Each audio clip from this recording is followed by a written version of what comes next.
steered wide from Adamida. Oh, what a chance. Skip passes it to Doherty, the substitute. Brings it across the edge of the penalty area. Tees up Harry Kane in the D. He shoots! Oh, Krul makes a good save. Son delivers the corner. It's been headed on and it's low. It's been put into the top corner. Norwich don't deal with the set piece.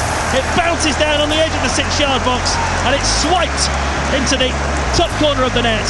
And Tottenham Hotspur have a second goal halfway through the second half. It's Tottenham 2, Norwich 0.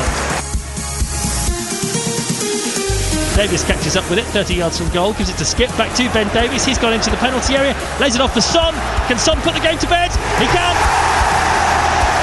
3-0 to Tottenham. The ball worked to Son in the penalty area. Plenty of Norwich players back, but they couldn't get the foot in. He's strong and he's deadly in the penalty area, is Son. Gives Krul no chance. It's his 7th goal of the season, and this is going to be Dean Smith's first defeat as Norwich City head coach. It's Tottenham 3, Norwich City 0. Yeah. Pukki's up and will head it down, but it will be picked up by Lloris, and that is Dean Smith's first defeat as Norwich City head coach. His opposite number, Antonio Conte, clenches both fists, punches the air in the direction of the Tottenham fans behind him. Glory, glory, Tottenham Hotspur is the tune that's played out over the public address system here at the Tottenham Hotspur Stadium. It's an afternoon of what might have been for Norwich City. Canary Call. Have your say. Call 0800 389 7321. BBC Radio Norfolk. Welcome to the Tottenham Hotspur Stadium, where Norwich City have, let's be honest, been drubbed by Tottenham Hotspur. 3-0. Spurs have won. And I don't want to say it flattered Spurs, but I think their fans, Leon Barnett, who's with me, would admit that actually they probably didn't break a sweat today. Norwich were kind of the architects of their own downfall, missed their chances, and Tottenham just took theirs. Yeah, I'd say, at the start of the game, Norwich, started the game really well, really positive, and kept the majority of the ball and probably created the best chance, or first chance of the game. But yeah, Tottenham really didn't get out of sort of gear 3. Really, they never looked really threatened. But Norwich have got to go home and be wary of what comes next. Obviously, got Man United now. They need to forget about this game and move on. Absolutely. Get your calls in now. Rob Butler and Leon Barnett with you through until 5 o'clock. 0800 3897 321 is the number. Richard, you're first. What do you want to say about that? It's pretty disappointing for Norwich City fans today. Yeah, very much. And very much on the cards, to be honest with you, before the match began. The sort of issue I have is the recruitment strategy of Stuart Webber, because I think all this goes back to the fact that last year we had poor recruitment strategy, and this year we've had poor recruitment strategy. We were the first team that went up into the Premiership this year. We had a march on people like Brentford, and yet we supposedly spent 70 million on 10 players, 3 on loan. Half of those players aren't playing for the side because they aren't good enough. Daniel Farker, in his closing interview, said he needed added quality. So he obviously didn't think the players that we had were good enough. We keep calling Josh Sargent a striker, and he isn't a striker. He's never been a striker. And Chris Gorham keeps saying he's a striker. Well, he scored 20 goals in 100 games, and I keep saying that on this programme. And, that is not a striker. A striker is a guy who puts the ball in the net regularly.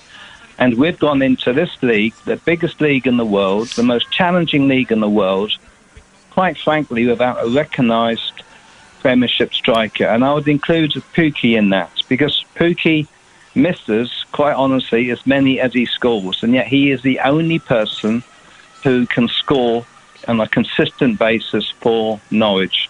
And lastly, we seem to have got into this mode of crossing the ball rather than pushing the ball for Pukki to run onto. Pukki doesn't use his head. I know he scored 1 goal with his head recently, but he's not a guy who's going to climb 6 foot in the air and head the ball in the back of the net. And I just think it all goes back to Stuart Webber. He had one of his players, Christos, taken off at half-time last match. Half of the other players aren't playing. They're either subs or they're coming on late in the matches. And we've got a worse set of players now. Although he's got 23 players, the first priority he had was to go out and get a first-class striker. If he was going to spend 70 million, he could have sold a couple of our players and got a first-class striker to come in and get those goals. Norwich, quite frankly, have got no chance of staying up because they are not going to score many goals, no matter how well they defend. Yeah, it's interesting points you've raised there. No, Richard, it's hard to disagree with a lot of what you said. I will disagree, and we'll see what Leon thinks about Pukki not being a Premier League striker, because clearly he scored goals in the Premier League. He scored an absolute cracker the other night. Yeah, he should have scored today, definitely. So I think you've got one Premier League striker there, Leon, but you haven't got a second one, have you? That's the problem. And Adam Eder, we want to see him do well, but he wasn't great today. Josh Sargent's come on and absolutely fluffed his chance.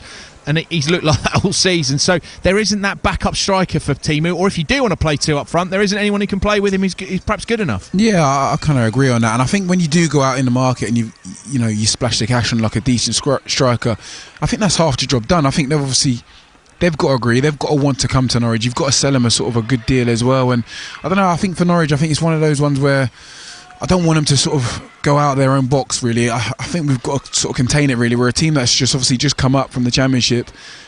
Over the last couple of years, you've gone up and down. You're not going to sort of go in the transfer market and sign sort of Ronaldo, or you've got to sort of stick to your own guns. I think it's been quite clear that Norwich are not a team that sort of splashes the cash and obviously bursts the bank balance to get players. But I don't know. Like I said, the recruitment has been a bit of a question mark, and I don't know, you've got to look for those right players. And I think with Pukki, I think he is a bit of a diamond in the rough. Like I said, I've got nothing against him, but they do need that support striker. They do need someone that's going to sort of put Pukki sort of under pressure and make him score more goals. And Richard, I know you'll agree with me. I probably said this to you before, and people will say change the record, Rob. But what I don't understand is why Norwich City are obsessed with kind of in the German market or wherever around Europe, when Norwich City in previous years have had great success signing lower league strikers. I won't sit here and list them all, but let's talk about one that might come up this week. Leon McKenzie. He scored a brilliant goal against Manchester United when we beat them at home. I'm sure we'll talk about that goal at some point this week.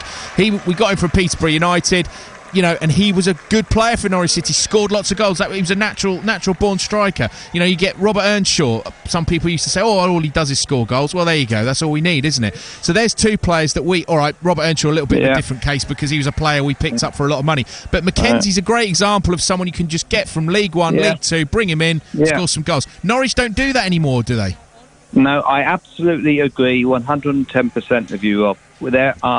The first place we should have looked at is the lower leagues. Who's been scoring the goals in the lower leagues in the previous season?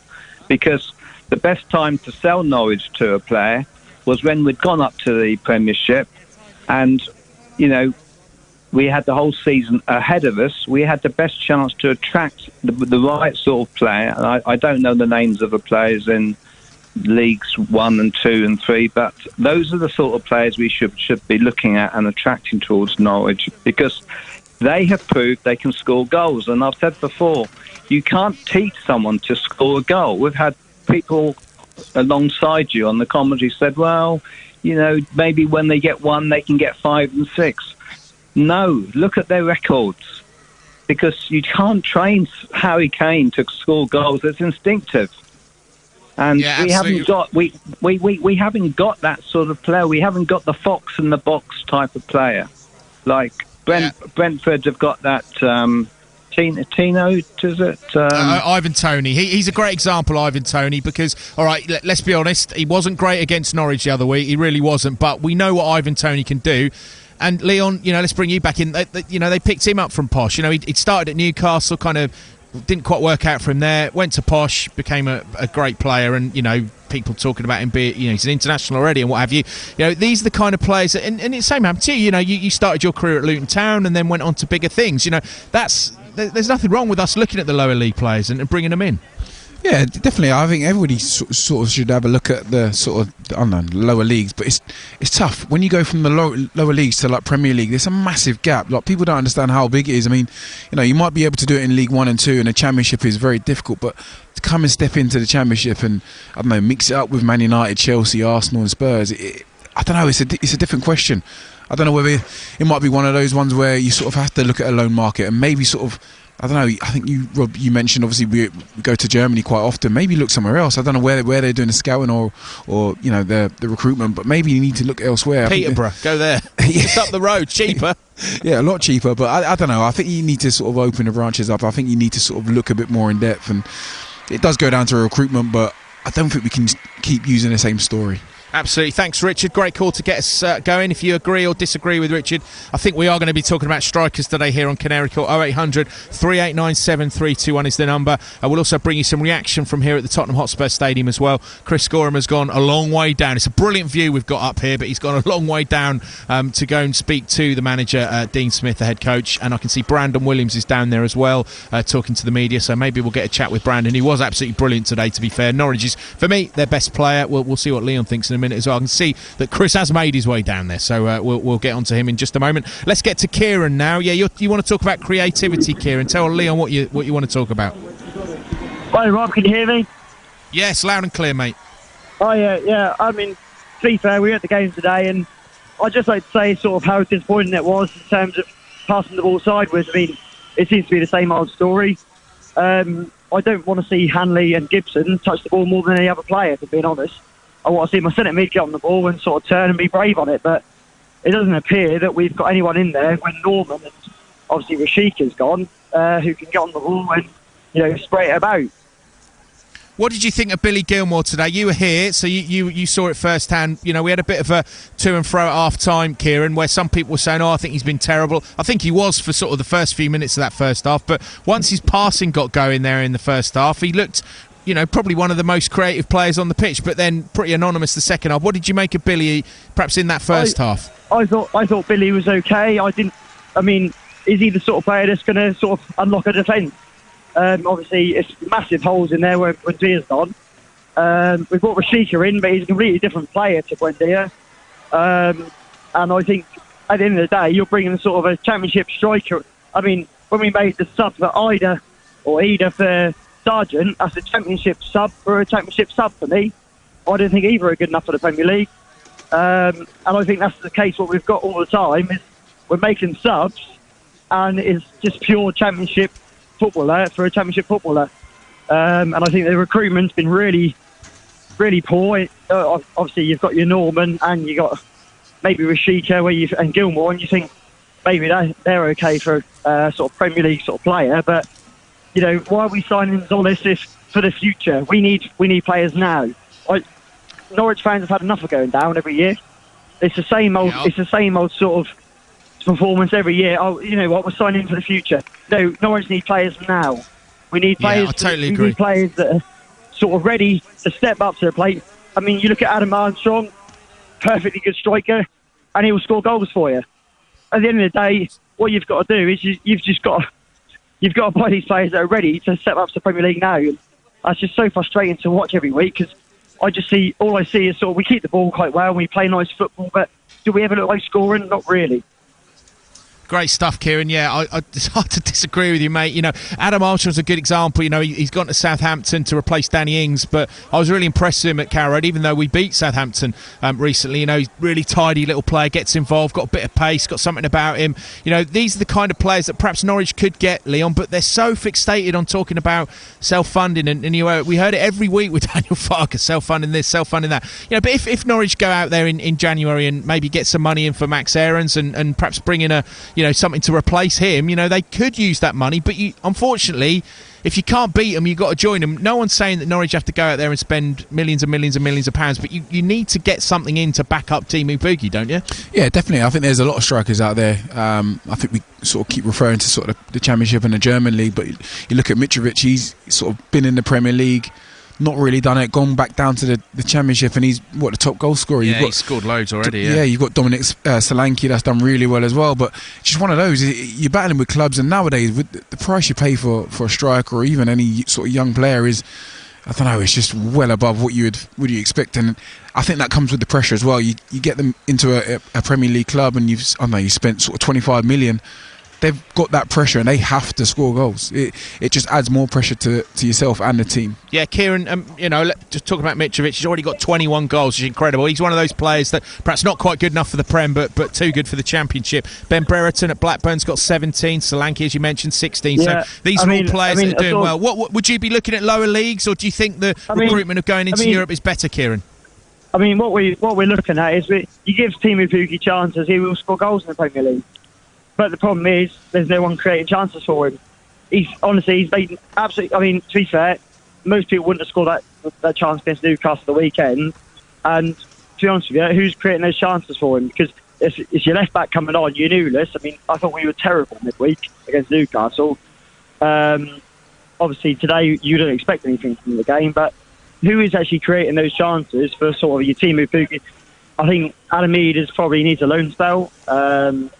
I think the decision to get rid of Hugo, although I don't think he's good enough for the Premier League, I think he probably would be better used when you're sort of 1-0 down with 10 minutes to go and you're looking for a goal. You put the ball in the box and he's sort of striker you sort of want. I agree. I totally agree, Kieran. Totally agree. He's something different. You know, he is a target man. He's known to be I guess you'd say an old-fashioned English centre-forward, Leon, you know, and if you are chasing, if we could have held Tottenham to 1-0, you know, we were all right. You know, we were kind of in the ascendancy. You know, 1-0 with 10 to go. The fans get a little bit digi. You know, you can stick some balls in the box. You don't know. You're not going to get that with Sargent. He's a hard worker. He's got a great attitude. And he runs. But actually, sometimes you just need someone to attack it in the box. That isn't Pukki's game. No, and I think if you do get someone like Hugh... Rob, one little question for Leon. As a centre half, I mean, we have a lot of time where we have our centre half sort of playing football and we're sort of passing out from the back. I mean, as a centre half, I don't want to see my centre halves playing, you know, sideways passes for sort of 65 minutes. You want to get your midfield on the ball. That's just sort of my opinion. I thought Leon, I mean, obviously when Leon played under Paul Lambert, we played quick football, we got the ball forward quickly and we let off like sort of front five, sort of create the chances for us. But I don't know how he feels about that. Yeah, no, I definitely agree. I think that without it being too harsh, I think the game has changed a lot since I was sort of playing in the Premier League and the Championship with Norwich. Nowadays, the game's more tactical, and obviously a lot of the boys want to sort of keep the ball, play possession-based football. So the game has changed a lot more than what you've obviously possibly thought, and I think it has become more difficult. Obviously, the strikers you've got now, they're more focused on the movement, and when they do get a chance, they do finish it. Like I said, the top strikers in the league, like Harry Kane, Moura, you give them one chance and they'll score, and if they don't score that chance, they'll definitely bury the next one, and that's what it is. I think the Premier League's just ruthless. It doesn't matter who you're playing against. It's the best league in the world. He's got the best players, and if you want to sort of set up for a draw, you're going to struggle. And I don't know. I'm not saying Norwich set up for a draw, but I think even coming in before the game, I think they would have been happy with a draw. Yeah. It is very difficult to sort of contain a team like Tottenham that make it difficult even when you're on top form. Great stuff. Thanks, Kieran. Great call. Have a safe trip back to Norfolk. Interesting tweet here from Andy. He said, Pukki's got 14 games, 5 goals. Ivan Toney, the same, 14 games, 4 goals. Armstrong, 14 games. We talk about Adam Armstrong, 2 goals.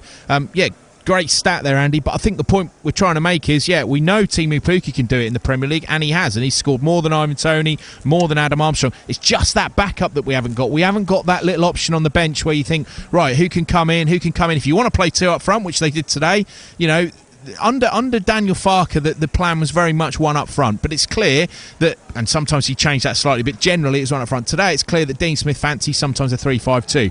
Well, for me, there isn't enough quality, as things are at the moment, to go up there with Timu Pukki. So I don't think anyone's questioning that Timu Pukki is a brilliant player for Norwich City. He's going to be an all-time legend, and he can do it in the Premier League. It's just the other options. That's what we're looking at. Christian says, huge onus on Webber in January to find some quality. Eder, Sargent and several others are clearly not Premier League quality, and we're not signed enough upgrades for players we've let go. Are Gilmore, Lee Smalou an upgrade on Vrancic? Is Eder a better player than Hugill? Good questions. Lots of other people are mentioning the fact that Josip Dermic is doing really well, which I laugh, but actually, he famously scored it, didn't he, in the FA Cup tie. But Josip Dermic, James has got in touch. He says, if Norwich are getting back Jordan Hugill, which we don't know for sure. Why not get Dermich back? He's out on loan in the Croatian League. He's got 19 goals in 30 starts. It's an option because he is still on the books, but obviously the Croatian League a lot different to the Premier League, but he's got the goals. You can't argue with that. Keep them coming. Hashtag Canary Call, and we will keep your calls coming as well. 0800 3897 321. Right, let's go back to the phones then and speak to Gary. Gary, you're saying this reminded you a bit of a Daniel Farke performance. Yeah, good afternoon, gents. I totally agree with the previous two callers, Kieran and Richard, for lots of different reasons about the recruitment, the lack of attacking prowess in front of goal, the creativity. But before I come on to that, I do want to say that, this at times looked very, very Farke-esque. I mean, like, we're passing the ball an awful lot. Like Kieran said, in the previous caller, Hanley and our centre-backs are having more touches than, our midfielders or our attackers.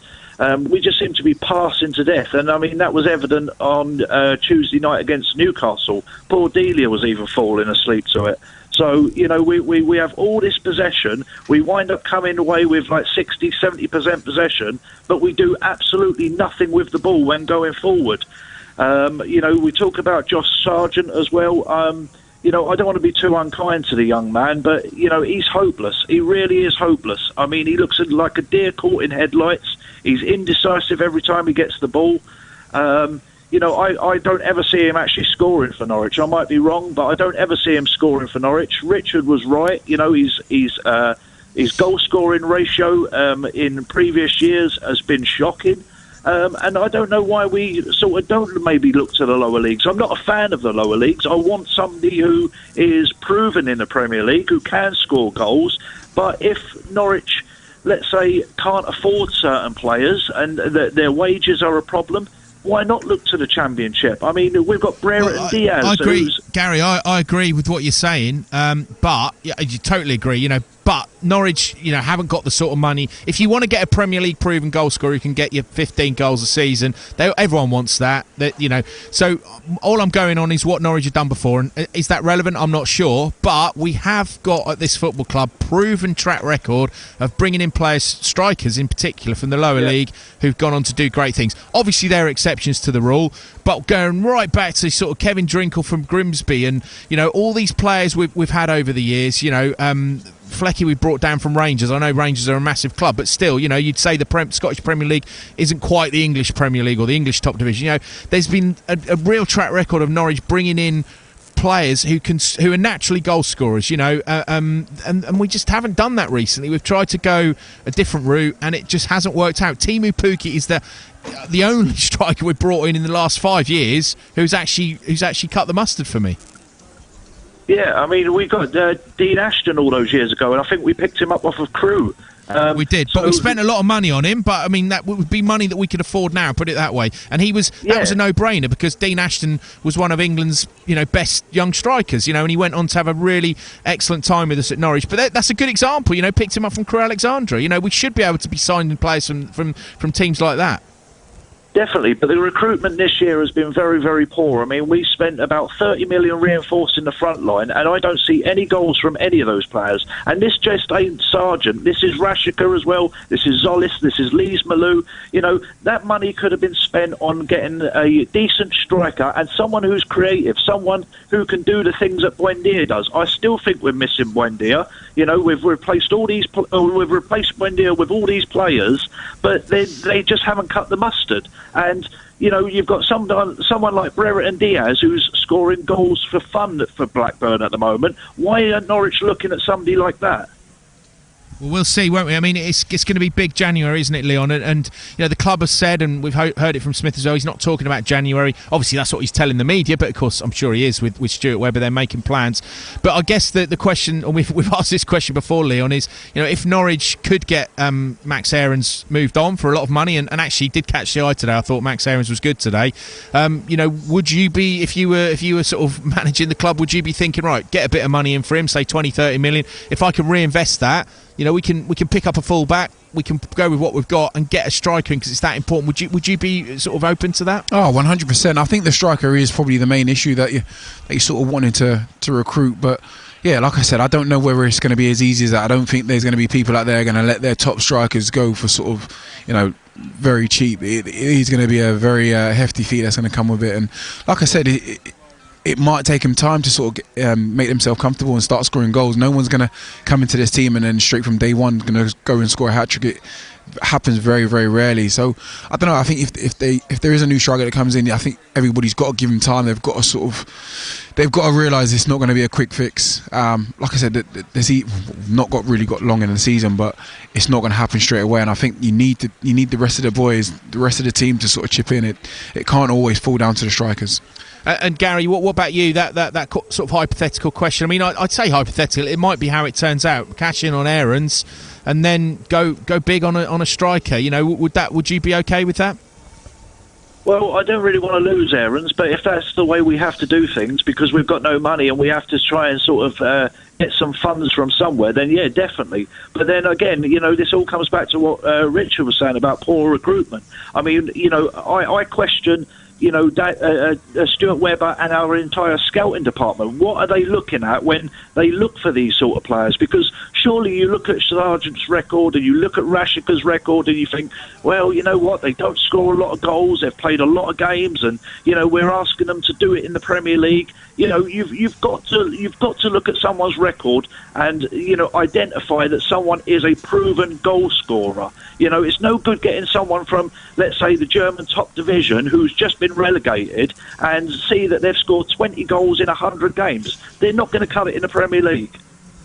Yeah, Daz has put out a good shout as we're speaking on Twitter. He's picked out a player here who I'd have him now if we could. He says, how about the likes of Dwight Gale, a player that knows where the goal is, but Newcastle are not likely to help a rival out. And that's true, and obviously Dwight Gale's going to be on big wages at Newcastle, and he's a player that was on the bench the other night. I mean, a very, very good striker from the lower leagues. He worked his way up, Leon.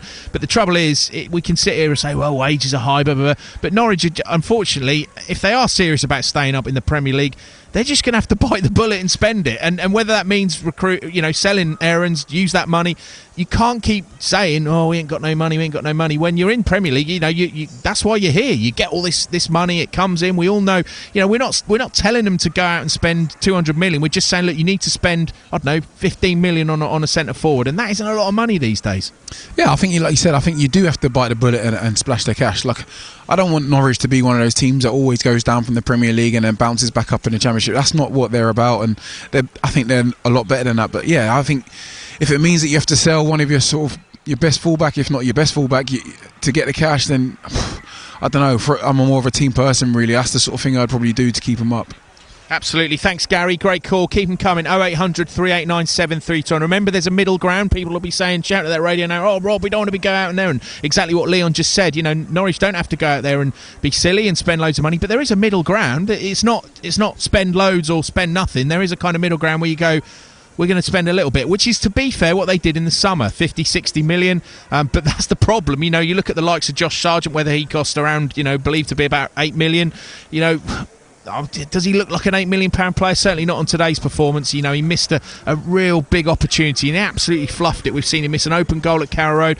Cannot fault the boy's effort, cannot fault the boy's attitude, but in front of goal, as a goal scorer, he just hasn't got it at the minute, but it might all change. Let's hope. Let's keep our fingers crossed. 0800 389 732 is the number. Get your hypothetical answers in. Would you take it if Norwich sold Max Aarons? He's probably their prize asset right now and the one who can, garner the biggest fee. Use that money to bring him, 12, 15 million pound striker, whether it be from the lower leagues or across Europe, wherever it is, but someone who scores goals, doesn't come in as just a striker that works hard and is keen. We want a goal scorer. We want another Robert Earnshaw. I'll take that any day of the week. You're listening to BBC Radio Norfolk. This is Canary Call. Let's head now down to the touchline because Chris Gorham is he's in a radio scrum, as we like to call it, but he's amongst it and he's talking to Brandon Williams.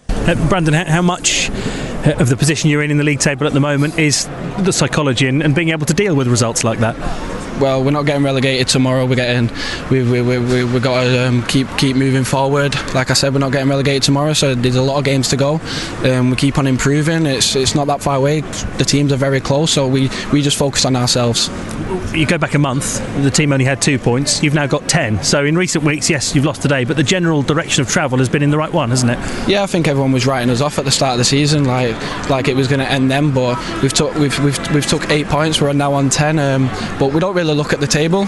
We know what we're on, but we don't really look at it because it matters where you are in May.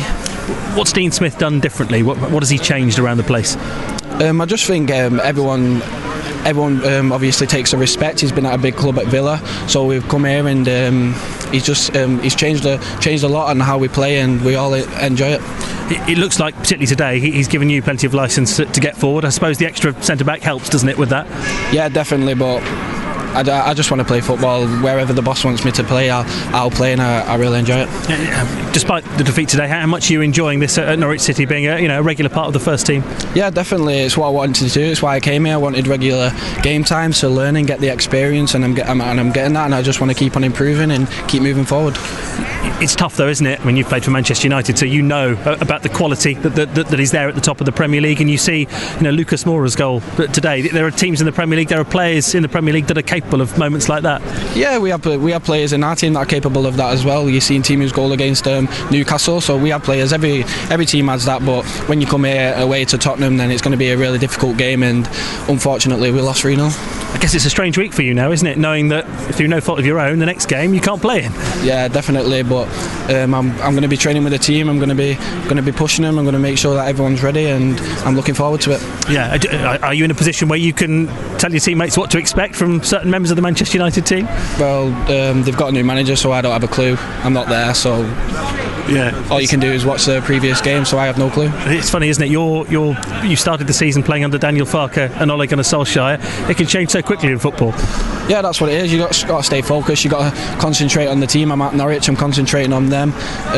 When I go back in the summer, then I'll be concentrating on United. But right now, I'm concentrating on Norwich City. You mentioned a moment ago about people perhaps writing Norwich off at the start of the season. Is there a determination to prove them wrong? Yeah, I think everyone wrote us off then. Now we're in contention to stay in the league, but it doesn't matter where we are at the minute. It matters where we are in May. It does, yeah, you're right, Brandon, and he can certainly hold his head up high, Leon Barnett. I thought he's a good player, Brandon Williams. Let's be honest, Dimitris Giannoulis was kind of the one for Norwich. We thought, well, we've got a good full-back here, but Brandon Williams has come in and perhaps raised a few eyebrows when Giannoulis was in that position. But to be fair to Williams, he's playing well enough to just not be dropped. He's got it all. He's great attitude, likes a tackle, sticks to his defensive duties as well, but can get forward. I mean, he's a complete player, and I've said it, many times. I think he's going to end up playing games for England because he's a top player, isn't he? Yeah, just obviously watching his past performances, he's done really well. Like I said, he's very adaptable. He don't mind playing as a forward at the back or as a wing back. And he just he's got the pace, he's got the power. Sort of he can read the game quite well, and he's nice and firm in the tackles, which everybody loves. But for me, it's the striker thing. That's the issue. That's a massive issue. Obviously, having Brandon Williams, if you can have someone that sort of has his attitude, has his hunger, and put them up top and that can score goals, and you got the perfect player. And you obviously a centre half yourself. When you look to your left or right and see a fullback like him, and the fact that he can get forward but has that engine to get back as well. I mean, it makes your job easier, especially in a 3, which I know before the game you said you're not too keen on playing in a 3, but it does make your life easy if you've got someone who can bomb up and down. Yeah, definitely. And I think first and foremost he's a defender, and he defends with his heart, and he wants to defend. You can tell that he loves doing it, but he is a very good attacking threat, and like you said, when he is standing next to you, I'm sure he gives a lot of sort of confidence to the players that he's playing with. He's a man that's in very good form at the moment, and I hope that he can sort of maintain that all the way through the season. Yeah, absolutely. Let's get more of your tweets, and lots of people getting in touch with us. Use hashtag Canary Call. Kevin says, I have a question nobody has asked. Why has he not put Cantwell in today? If he can't get out there on the pitch, then I think he will go in January on the cheap. Any thoughts? Well, Todd Cantwell, he wasn't available for the game against Newcastle because he'd been pinged, as we call it. came into close contact with someone who had COVID, and he didn't have it himself. But he's back today, Leon, and I must admit I was a little bit surprised we didn't see Toddy. He did really well here in that famous FA Cup tie that Norwich won. We all remember the juggling the ball before the penalties, but he did have a good game that night as well.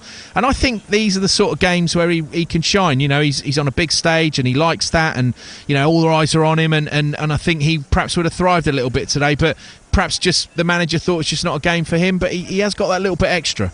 Yeah, I agree. I thought he might have come on for either in the second half, but like I said, it didn't happen. I'm sure he's frustrated and not been playing, but I'm hoping that he's got the right attitude, that he's doing well in training and keep knocking on the manager's door. But I'm sure he will get his chance. Obviously, I don't think he'll be one of the ones that, you know, will be let to go out on loan. But just, yeah, like I said, he needs to get his head down, work hard, and I'm sure Dean Smith will call for him to play in one game or another. He's another one that perhaps Norwich could, dare I say, cash in on during January and maybe put some money through and get a centre forward in, but we'll see about that. Lots more people getting in touch. Why not give the young striker from the under-23s a chance? He's probably talking about Abu Kamara, who's really doing well. Yes, I know a massive difference in level, but good strikers score anywhere, which is a fair point. Eder and Sargent not up to it. Nothing to lose until January now. Yeah, I mean, Abu Kamara perhaps is the person he's talking about, and he has been mentioned by Dean Smith. He was training with the first team in his first week at the club, was Abu Kamara, and he's certainly banging him in for the 23. So, yeah, I mean, maybe Abu Kamara. I mean, what do you make of that? Leon, I know Abu's not a player you would have seen, but in general, the kind of thought of just chucking in a young, I mean, I say he's a young, so he's in the under-23, so he's been playing a reserve team football basically. Would you be up for that up front, perhaps a bit different, where you can just chuck someone in and give him a go? I wouldn't, not necessarily just chuck him in. I think you probably, bring him along to travel and maybe introduce him into the game like last couple of minutes. But even these like EFL and FA Cup games, they would be perfect games for him to sort of, work hard and sort of showcase what he can do. But yeah, I don't think you can just chuck someone in. It is difficult. Like I said, the under 23s or reserves, whatever you want to call it, is a complete different game to sort of playing it away at Tottenham Hotspur. But yeah, I'd definitely bring him along and make him part of the squad, and then gradually just introduce him to the game. Absolutely. And of course we have an FA Cup tie coming up in January, the third round. Always enjoy a cup run, don't we? Let's hope we can get one this season. You're listening to BBC Radio Norfolk. This is Canary Call with me, Rob Butler, and Leon Barnett. We're here till 5. We will speak to Dean Smith very soon, but let's get to another call now. Simon, you want to talk about Tim Krul today? I was half joking and playing devil's advocate in the first at half time when I was saying should he have got on the end of Mora's finish, which was a astounding finish, but perhaps you're thinking he should have. Well, possibly, but I think his performance for the last few Premiership seasons has got to be looked at. I think you guys are possibly concentrating on the wrong end of the pitch this evening. I think we've got to stop letting goals in, and that's where the rot has got to stop before we start going off on dream trips about multi-million pound strikers. We've got to stop letting the ball in the back of our net, and that starts and ends at Tim Krul's door, I'm afraid. He's been, as a Premiership striker, if you just look at his record as a Premiership goalkeeper, he has got a pretty shocking record. And I think, I said at the start of the season, when the first player we should have replaced and renewed and improved is our goalkeeping force. Wow. And that didn't happen. And I don't know what you guys think. I'd be interested to know your thoughts. Well, I must admit, I mean, I'm a big Tim Krul fan. I think he's done brilliant for this football club, no less than here, a year or so ago. But I did think, Leon, that perhaps Angus Gunn would maybe been given a little opportunity, a little sniff to sort of claim that number one shirt. Are you surprised? Because there have been mistakes by Tim Krul. We have seen him in the last few weeks. I don't think anyone would have got that Lucas Moura effort. It was amazing. And to be fair to Krul, he made an excellent second half save from Harry Kane as well, which is a really good shot from Harry Kane. But would you change that? Is Simon on the right lines here? No, I do agree where you mentioned about defending. I think we all need to defend as a group of players. Everybody needs to defend. You defend from the front, and the amount of goals that are landing in the back of the net ain't great for Tim Krul or any goalkeeper that has to keep picking them out of the net. But in terms of having somebody else as a number one goalkeeper, I think for me, Tim Krul's obviously he's made a couple of mistakes, but everybody makes mistakes. You know, David De Gea makes mistakes. He obviously got dropped out, and then obviously I think as Henderson come in, done a good job. But you know, David De Gea has obviously got his place back, and I think that's the same with Tim Krul. I think he has been fantastic over the last couple of seasons. Obviously, yes, he has made a couple of mistakes, but you know, who doesn't make mistakes? And I think if it was out of him and Angus Gunn, if I'm honest, I would pick Tim Krul, but I would, you know, keep Angus Gunn on his toes. I would obviously introduce him to sort of FA Cup runs and EFL Cups and get him pushing Tim Krul. Yeah, and just talking more broadly about defenders, Simon, I think you're making a good point. Perhaps they are getting away scot-free this afternoon because we're so worried about strikers. We didn't defend well, and let's let them have. I mean, well, Billy Gilmour was at fault for I think, amongst many midfielders who didn't tackle Lucas Moura, but the other two goals, was a little bit hapless from the Norwich defenders, wasn't it, Simon? They've got to cut that out. I know criticising Tim Krul is a bit like the King's new clothes around Norwich, but he is absolutely shocking, guys. And I think ultimately you're going to have to start talking what is actually happening on the pitch and what we're not seeing. I think, you say he makes mistakes. He makes mistakes more games than not. He doesn't dominate his 6-yard box, and he is a leaky sieve. And I'm sorry, that's got to be said. I know I agree with you. Tim Krul is a great team player and he's a great Norwich man, but he is not a Premiership goalkeeper, and that is half our problem at the back. He is not the best goalkeeper we could have in that position. You'd go with Angus, would you? You'd put Angus in? No, I wouldn't. I certainly wouldn't go with Angus either. We need a new goalkeeper. I said this. Michael McGovern promoted. Well, you can't. I mean, that's the trouble, isn't it? You can't just drop. We're getting back to recruitment, aren't we, guys? We're getting back to where we're spending our money. So that would be the right place or not. Interesting, Simon. So you would say goalkeeper is ahead of a striker in January? In the situation we're in, absolutely correct. We've got to stop letting goals in, and that is down to Tim Krul.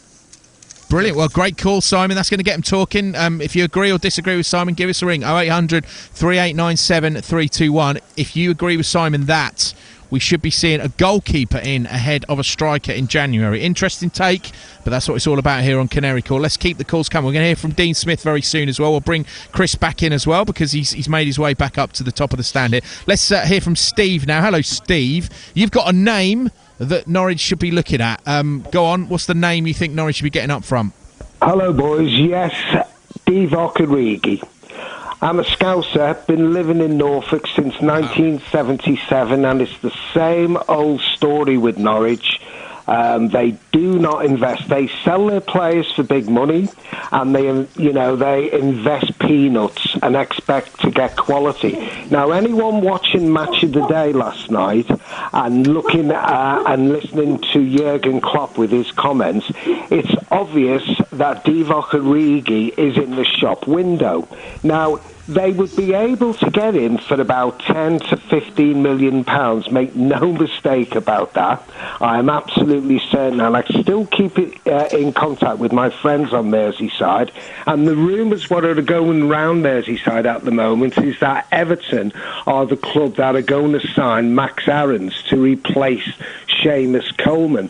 Now, they need to invest that money, and Divock Origi, working alongside a quality player like Pukki, they would provide a formidable striking partnership, which is what Norwich need, and I'm sure it would work.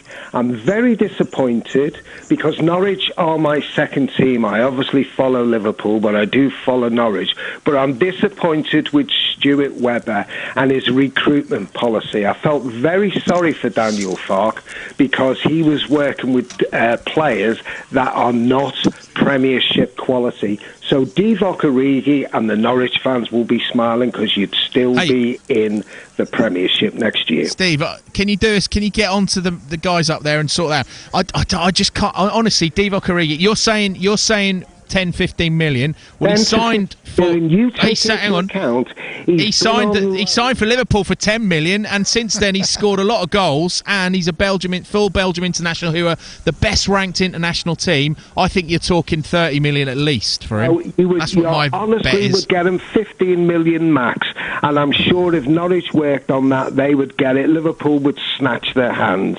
Divock Origi for Norwich, and I'm sure everyone will be smiling. I mean, the wages is a problem as well, isn't it, Steve? That's the other thing. You're looking I don't know another what 15 money he'd be on. Bearing in mind, Liverpool signed him for 10 million, so they normally base the wages on how much they pay for the player and that. But no one else has come in for him, which I find very difficult. To be fair, he was linked. He was linked with a loan deal a few years ago when he couldn't quite get in the team. But it's a great shout, Steve. But Leon, that he would be brilliant. I mean, Divock Origi's a great player. I really like him. I think he's fantastic. But I just can't see Norwich getting a player like that, and I cannot see Divock Origi wanting to move down to Norwich to the bottom of the league. Can you? No, definitely not. Sorry, I have to disagree with you there. I think I can't imagine him wanting to leave Liverpool, a team that's obviously fighting for the Premier League, and come to Norwich and be involved in a relegation battle. And I don't know, I can't see him coming for 10 million. Like I said, if he's gone to Liverpool for 10 million, he scored a couple of goals, he's definitely not going to be worth 10 million now. And yeah, I think that's dead in the water. I don't think that's on Norwich's radar, and I don't think Liverpool would be keen to let him go. Who else have you got, Steve? No, just in Divock Origi. That's who I think. I don't agree with the previous caller. I really do rate Tim Krul. I think he's a good lad. He's a quality goalkeeper, and he's played in the Premiership, with Newcastle and that. So I can't understand getting another goalie. Just Divock Origi. I'll get in touch with Jurgen Klopp and see what we can sort out. Okay. Yep. Well, what about Thiago? Can you get him on loan for us? We could do with him in the midfield. No, you're talking about something totally different. I know he would fit in well in the midfield there. I just 12 don't million understand what's going on with Todd Cantwell, because I think he's a good player, and if he got another long run in the Norwich team, I think he would shine as well. I think the fans have got to be a bit optimistic, but it's just the final piece in the jigsaw, really, to me, is a centre forward. Steve, it's been a brilliant call, and when we sign Divock Origi, feel free to come on and tell us how wrong we are. Well, when you sign him, and I'm sure it will happen, well, I hope it will happen, I'll give you a call, you can take me out for a beer. Is that okay? I will. I'll buy you a beer. I'll buy a barrel of beer, yeah, if we get Divock Origi. That would be amazing. That's exactly what we need at Norwich City. Great call. Thanks so much, Steve. There's been a goal in the 4:30 kickoff. It's Aston Villa 0, Leicester City 1. Harvey Barnes with the goal there after 14 minutes. Keep those calls coming. We're going to go to Graham in just a moment. Actually, we'll go to Graham now because this is pertinent. You want to defend Tim Krul, Graham? Go on. Yeah, well, he's been absolutely outstanding for us, hasn't he? And if the defence aren't doing very well, that's more and more pressure on Tim Krul, isn't it? You have a defence to help the goalkeeper. And if that makes defensive errors, why blame Tim Krul? That caller who called up for him was totally, not only wrong. He's been absolutely brilliant for Norwich City Football Club. Yeah, I don't think you can really blame Tim Krul for the goals we conceded today, Leon. I mean, obviously you've got the wonder strike from Mora, which no one would have saved, and then you've got the other two goals, which were just sort of muddling defence problems, weren't they? Yeah, definitely. I think for the Mora strike, he had no chance. I don't know. People say he probably could have done better, but I don't think you want to take anything away from the strike. It was great movement, great football. The whole build-up was great, and then to top it off with that strike was great as well. But yeah, I don't really like it when people sort of just blame sort of the goalkeeper and the defenders purely because they can and get away with it. But I don't know. I feel that defenders and goalkeepers get a lot of stick purely because they're the last line of defence. And I think Tim Krul, he's been fantastic for Norwich over the past couple of years. I think the defenders, they've done okay. It has been very difficult, but you've got to remember you're playing against a top Tottenham side here. Yeah, and I think, Graham, it's good that you want to stick up for Tim, because I think the important thing is, and people, it was Simon who mentioned Tim Krul and said, he's not good enough, etc. What you have to remember with Tim Krul is he is a leader in there, isn't he? And you do need players like your Grant Hanleys, your Tim Kruls. All right, the most basic thing is that he plays the game well, which he does, I think, but also him and Hanley are kind of the two senior players in there who are going to, when the heads are down, he's going to lift them, and that's an important job that Tim Krul has as well. It's a very important job because he has been absolutely outstanding for Norwich City. He really has. And all right, we've done quite well under Dean Smith. I was a little bit apprehensive when they brought him in, but all right, we've lost today, but we've won 3 previous games with him. So he's obviously getting. We're unbeaten in 4. Yeah, in 4. Sorry. So, unbeaten in 4. Obviously, Dean Smith hasn't been there 5 minutes, and we've lost the game today. But, Chelsea lost yesterday. So yeah, absolutely. I think what Dean Smith is doing, he's trying to work around to get the problems that we've got sorted out. And I think you get probably another 2 or 3 matches that will then start coming together. Yeah, brilliant. That's what we want. A bit of positivity, Graham. Good man.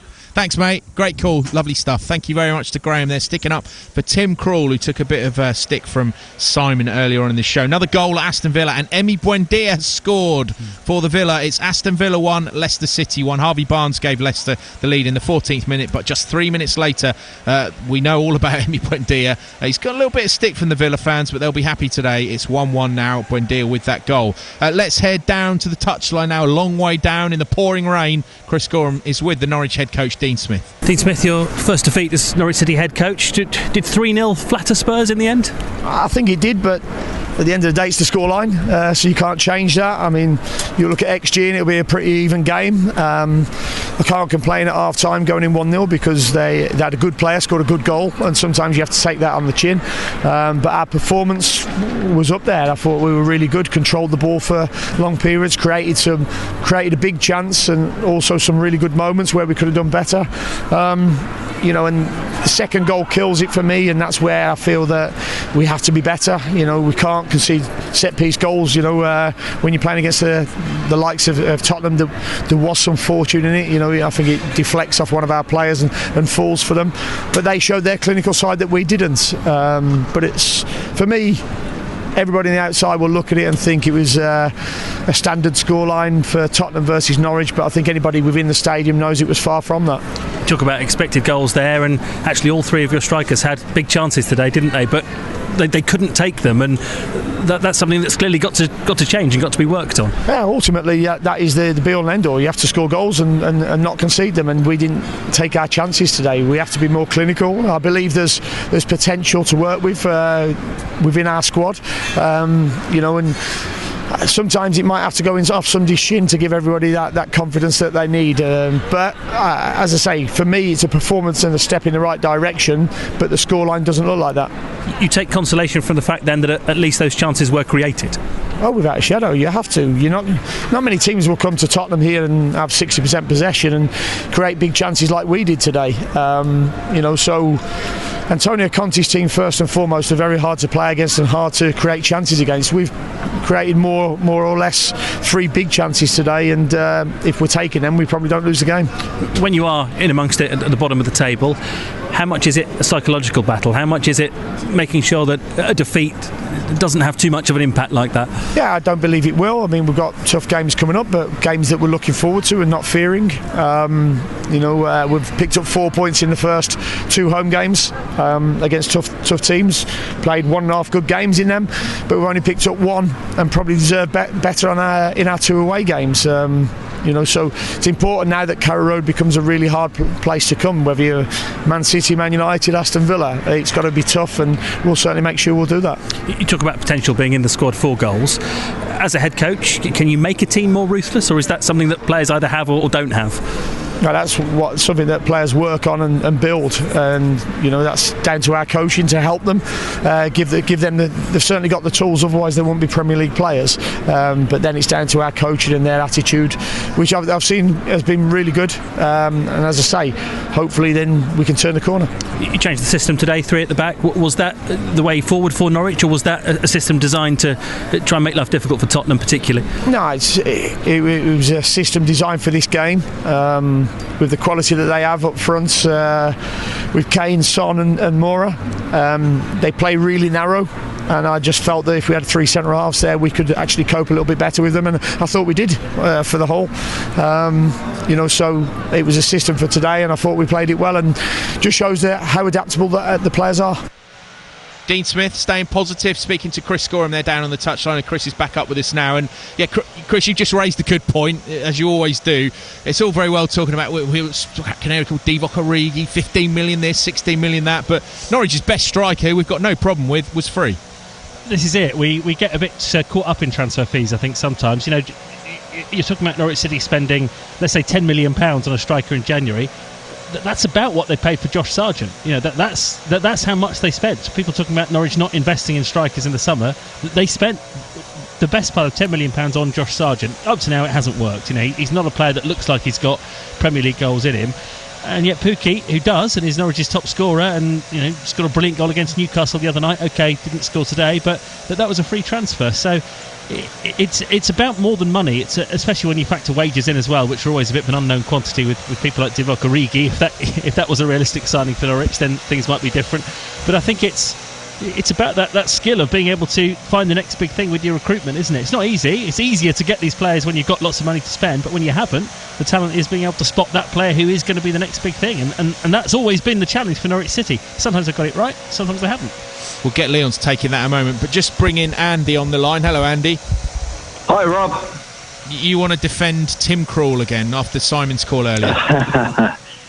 Yeah. This is the first time I've been on, and firstly I just want to thank yourself and Chris for the brilliant work you do.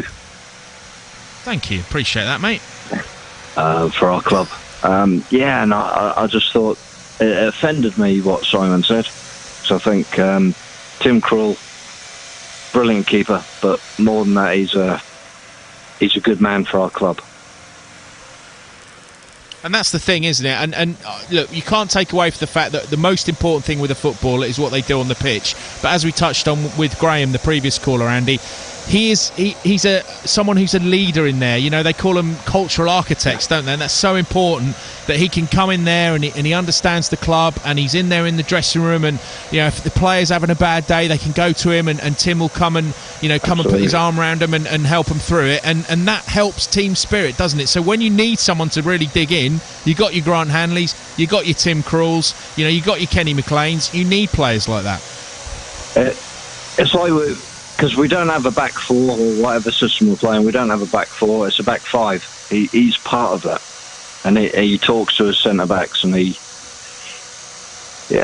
and then you've got, he's keeping Angus Gunn on the bench, We all love Angus Gunn, don't we? Of course we do. So, Leon, let's see what Leon thinks. You, in your time here at the Norwich City, and I'm sure in your whole career, you've had leaders out there, people that you can look up to, and you always need that. And no doubt you were one of those players, when you got on in your career. They're so important, those people in the dressing room, aren't they? Yeah, obviously, but I don't think you can have just the one. I think you do need a mixture of sort of young leaders as well, and I think there are quite a few, like Brandon Williams. I thought he was a leader today. He demanded a lot from his teammates, and I think he got it. But Tim Krul, yeah, like I said, he's played at high places. He's played at Newcastle. I think he's played for Netherlands as well. Played in the World Cup, yeah. Yeah, the World Cup, and I think, like I said, I think he is a very good goalkeeper. I think players do have their sort of their I don't know, little purple patch where they don't do it as good as what you expect. Nobody has a perfect game, but I wouldn't want to lose him. I still do think he is number one. I still trust him to sort of come for crosses. I still expect him to sort of demand more from his defenders, and I do think he's one of the bigger leaders in the team.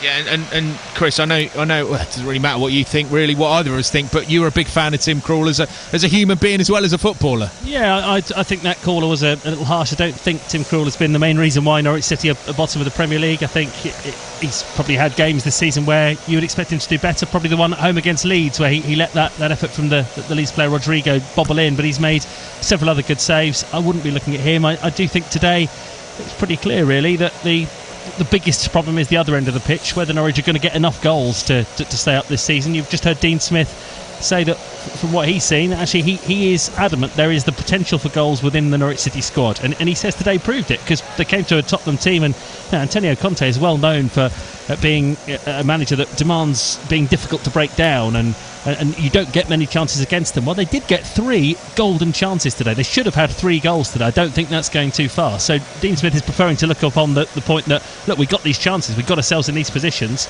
we just got to be more ruthless. But when you're missing them, and then you concede a goal from a corner and you switch off for another one, it doesn't look great, does it? But the general direction of travel for Norwich, they've gone from 2 points a month ago to 10 points now. So defeats like this are going to happen along the way. It's just how they come back from them. And Andy, just a final word from you.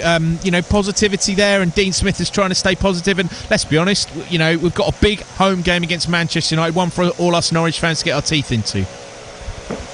I didn't think we would get anything out of today, to be honest. But I think we're going to get something next week. Yeah, I don't know. I've something about it. We tend to do reasonably well with late kickoffs against Man U, so it's a shame that Williams can't play, because I haven't seen him, but he sounds awesome.